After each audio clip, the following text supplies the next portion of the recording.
Clap వాహన డ్రైవర్ల సమస్యలు పరిష్కరించాలని కోరుతూ సిఐటియు ఆధ్వర్యంలో కాకినాడ కలెక్టరేట్ వద్ద ధర్నా నిర్వహించారు.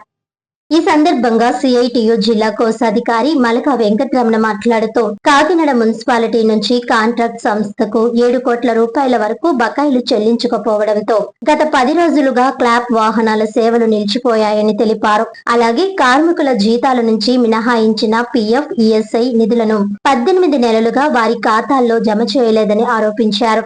వాహనాలు నిలిపివేత కారణంగా నగరంలో చెత్త సేకరణ నిలిచిపోయి పలు ప్రాంతాల్లో చెత్త పేరుకుపోయిందని, వర్షాకాలంలో ఇది ప్రజారోగ్య సమస్యలకు దారితీసే అవకాశం ఉందన్నారు. కాంట్రాక్ట్ సంస్థ, మున్సిపల్ అధికారులు వెంటనే స్పందించి బకాయి బిల్లులు చెల్లించి కార్మికుల పిఎఫ్, ఈఎస్ఐ బకాయిలను జమ చేసి క్లాప్ వాహనాలను తిరిగి ప్రారంభించాలని డిమాండ్ చేశారు. ఈ కార్యక్రమంలో సిఐటియు నాయకులు మేడిశెట్టి వెంకటరమణ, అరుణ్ కుమార్, సూరిబాబు, కుమార్, రమణ, టి శ్రీను, సాగర్, రాజు తదితరులు పాల్గొన్నారు.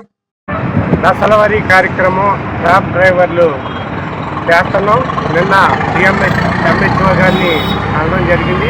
మన సమస్యలపై ఆయన వివరించడం జరిగింది. వినతిపత్రం కూడా ఇవ్వడం జరిగింది.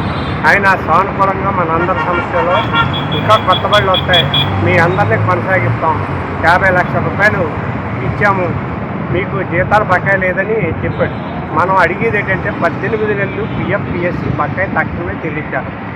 అంటే కాంట్రాక్ట్ మీద యాక్షన్ తీసుకోవాలి. అలాగే ఇప్పుడు 10 రోజుల నుంచి మస్తర్ పాయింట్కి వెళ్తున్నాం. మస్తర్ ఎవరు వేయించలేదు, మస్తర్ కొనసాగించారు. కొత్త బళ్ళు వచ్చినాయి. కొత్త బళ్ళలో ఎవరైతే సీనియర్లు ఉన్నారో వాళ్ళని యథాతథంగా కొనసాగించాలని ఎంహెచ్ఓ గారికి కూడా చెప్పడం జరిగింది. ఈరోజు జిల్లా కలెక్టర్ గారికి కూడా మనం చెప్పదలుచుకున్నాం. ఎందుకంటే తడి చెత్త, పొడి చెత్త వల్ల కాకినాడకి మంచి పేరు వచ్చింది, అవార్డులు కూడా తీసుకున్నారు. ఏదేమైనా దీనివల్ల కాకినాడ నగరం అంతా సుందరవందరంగా తయారైంది. ఈ 10 రోజుల నుంచి తడి చెత్త, పొడి చెత్త వాహనాలు లేకుండా ఉండడం వల్ల కాకినాడ అంతా మురుక్కుప్పల్లాగా తయారైంది. వచ్చేది వర్షాకాలం. తక్షణమే ప్రభుత్వ అధికారులు, జిల్లా కలెక్టర్ గారు, ఎంహెచ్ఓ గారు, మున్సిపల్ కమిషనర్ గారు, కూటమి ప్రభుత్వం కూడా కలర్ చేసుకుని వెంటనే తడి చెత్త, పొడి చెత్త వాహనాలు కొనసాగించాలి. ఈ ఏదైతే నిలుపుదల చేశారో కాంట్రాక్టర్ మీద యాక్షన్ తీసుకుని నడిపించాలనేది మేము కోరుతున్నాం. లేని పక్షంలో పెద్ద ఆందోళన చేపడతామని. చెత్త సేకరణ చేసేటటువంటి వాహనాలు కాకినాడ నగరంలో గత 10 రోజుల నుంచి నిలుపుదల చేశారు. ఈ నిలుపుదల చేయడానికి కారణం కాంట్రాక్ట్ సంస్థ వారికి కాకినాడ మున్సిపాలిటీ నుంచి దాదాపు 7 కోట్ల రూపాయలు బిల్స్ బకాయి ఉన్నాయనే కారణంతో కాంట్రాక్ట్ సంస్థ వారు నిలుపుదల చేశారు. నిన్న మున్సిపల్ హెల్త్ ఆఫీసర్ దగ్గరికి వెళ్ళి విన్నవించుకోగా ఆయన 50 లక్షల రూపాయలు మేము కాంట్రాక్ట్ సంస్థకి రిలీజ్ చేశామని చెప్పారు. అయితే ఈరోజు ఉదయం అటెండెన్స్కి వెహికల్ యార్డ్కి వెళ్ళగా ఈరోజు కూడా అటెండెన్స్ ఇవ్వకుండా బళ్ళు నిలుపుదల చేసే పని కాంట్రాక్ట్ సంస్థ వారు చేశారు. మేము అధికారులను కోరేది ఏంటంటే తక్షణమే వాహనాలు తిరిగే విధంగా అధికార యంత్రాంగం చర్యలు తీసుకోవాలి. ఇప్పటికీ 10 రోజుల నుంచి కార్మికులు అటెండెన్స్ లేకుండా రోడ్డు మీదకు ఉన్నటువంటి పరిస్థితి.